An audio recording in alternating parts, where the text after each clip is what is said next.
La cabeza de Cristina, impresionante. Arriba, si llegan a leer, José Antonio Díaz, el director de noticias que está aquí con nosotros, primero para responderme una pregunta. ¿Es periodista o adivino? José Antonio, impresionante. Gracias por estar acá, querido. Y gracias por invitarme. En realidad tenía un criterio político, la cabeza de Cristina. Es típico de los editores de periodismo gráfico decir, este personaje, ¿qué tiene en la cabeza? ¿Qué tiene adentro? Claro. Tiene tal o cual ideología, tiene tal o cual debilidad, tiene tal o cual personaje encerrado en sí mismo. Y de ahí vino el título. Y de ahí vino el título. Es la cabeza, todo lo que circula por la cabeza. ¿Está en la calle hace cuánto? Está en la calle hace una semana exactamente, menos. 4 días. ¿Coincidente con el episodio de la presidenta? Coincidente absolutamente. ¿Y qué hay acá adentro, José Antonio? El origen de esta investigación fue analizar a Cristina y al personaje que construyó desde la muerte de Kirchner el 27 de octubre del 2010 hasta ahora. 3 años se van a cumplir el día de las elecciones. Pero ¿por qué decís vos? Es interesante eso que decís, el personaje que construyó. O sea, la presidenta es como que inventó un muñeco. Exactamente. No sé si lo inventó porque tiene mucho que ver con ella, pero ella misma se dio cuenta que debía suplir el vacío que dejaba Néstor Kirchner con mucho más que ideología o tácticas políticas o acciones de gobierno. Se convirtió en una verdadera estrella, en una celebrity que se transforman cuando se parecen las celebrity las en el sentido, digamos, que lo usamos de los famosos. Exactamente, de los famosos. Tiene una iluminación propicia, tiene un maquillaje adecuado, tiene una actuación permanentemente ante la cadena de televisión. ¿Y eso no ocurre con otros presidentes? Yo creo que no, porque el papel autorreferencial de Cristina es difícilmente, no se me ocurre ninguna comparación. Ella de por sí es autorreferente, ella de por sí tiene aspectos soberbios y de orgullo personal en su personalidad cotidiana, incluso antes de que Kirchner llegara a la presidencia en el 2003. Cuando eras diputada, senadora. Cuando era senadora, sobre todo. Pero de todas maneras, aquí es como que se liberó.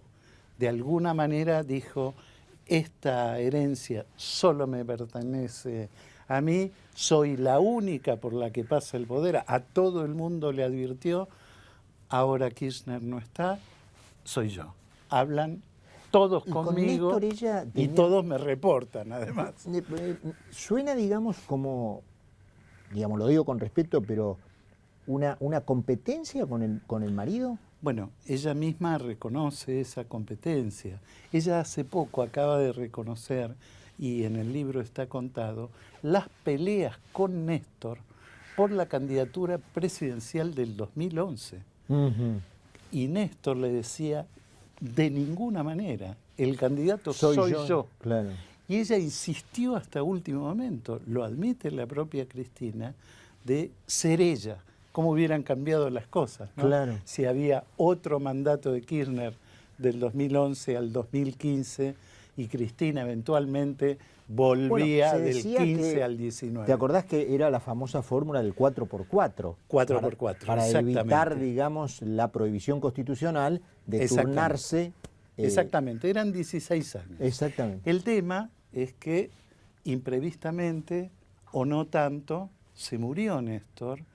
Y bueno, ella tuvo que llegar precipitadamente al poder, adaptándose a mecanismos creados por su marido, a personajes que solían reportarle a su marido y no a ella. ¿Por ejemplo? Y sobre todo los empresarios amigos, los santacruceños, siempre fueron celosos de la relación personal que tenían con Néstor.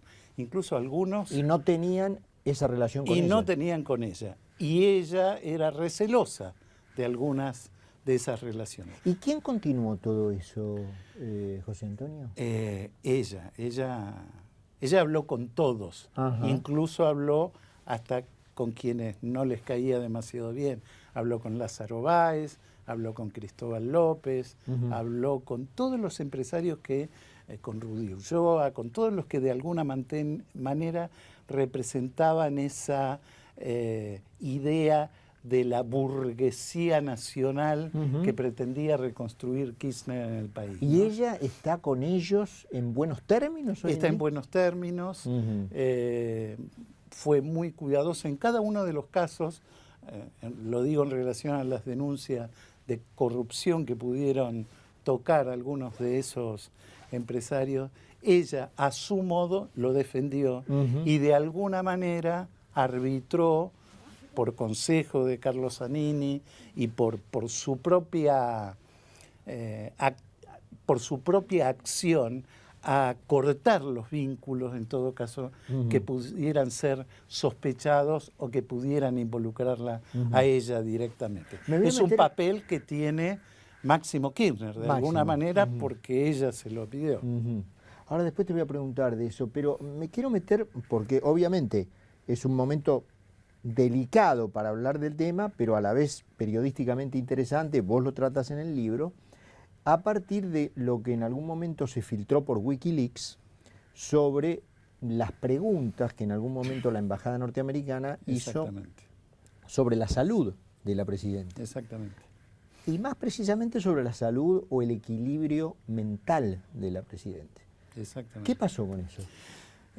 Bueno, el libro lo cuenta en bastante detalle. Evidentemente hay un trastorno afectivo que en la medicina se llama de tipo bipolar, leve, que de alguna manera condicionó durante un tiempo algunas reacciones de estallidos, de furia y de depresión de la presidenta. Por supuesto, esto fue siempre ocultado, desmentido. Últimamente aparecieron algunos médicos psiquiatras, sobre todo, que reconocieron algunas consultas con la presidenta y algunas entrevistas incluso directas, que permiten hacer un diagnóstico menos político. Muchas veces, para hacer política o para hacer oposición, hablo de los opositores, se apela a debilidades con la salud o debilidades de la personalidad para atacarlo.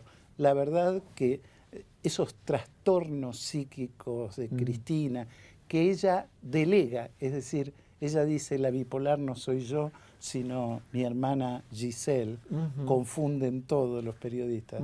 Lo cierto es que lo tiene, lleva una medicación que incluso hubo que adecuar cuando empezó a tomar la droga que reemplaza a la glándula tiroidea. Y tampoco esto es un argumento para decir o cuestionarla que no puede gobernar. No es así de ninguna manera. Te hago una pregunta ahí porque cuando fue lo de la operación de tiroides, cuando regresó una Cristina recargada. Recargada totalmente. Y muy radicalizada, digamos. Sí, sí. ¿Te acordás aquella famosa expresión en Rosario del vamos por todo? Bueno, empezó, digamos, con un discurso muy antiempresa, muy anti-norteamericano. Y ahora está la gran pregunta de, bueno, ¿cómo va a volver? Ahora. Sí. ¿Cómo te imaginas eso? Me parece, nadie lo puede decir efectivamente, pero va a ser igual. Va a ser igual. Porque su personalidad es esa. Después de las elecciones, después de la derrota del 2009, Cristina fue la que lo empujó a Kirchner a redoblar la apuesta. Y fue la autora, junto con Zanini, del famoso Vamos por todo. Cuando se muere Néstor, ella, para hacerse fuerte, de alguna manera demuestra que el poder lo heredó ella y nadie más que ella, y redobló esa idea de profundizar e ir contra los factores de poder fundamentales, como vos decías. Cambió los aliados. ya no era la CGT Hugo Moyano, la UIA de Mendiguren, la ADEVA de Jorge Brito, sino que eran la Cámpora y Unidos y Organizados. Así que los antecedentes tienden a confirmar esto que te estoy diciendo, que va a volver con todo. Hay que ver qué puede hacer, cómo lo condiciona la salud, esta convalecencia que todavía no sabemos cómo será. Es decir, hay un montón de condicionantes que va a tener ella ahora, incluso ritmo de actividad. Claro. Ella durante las últimas semanas previas se dio una agenda impresionante. Impresionante. José Antonio, bueno, la verdad es que me quedaría horas, ¿no es cierto? Pero como dice aquel dicho de la televisión, el tiempo es tirano. Y queda la invitación, digamos, para que todo el mundo, bueno, disfrute de esta cabeza de Cristina. José Antonio Díaz, el director de noticias, que tuvimos el privilegio de tenerlo aquí. Gracias, Muchísimas José, gracias, y por Carlos. compartir, bueno. Y éxitos en este emprendimiento. Muchísimas gracias, muchísimas gracias. Estamos en un minutito de vuelta.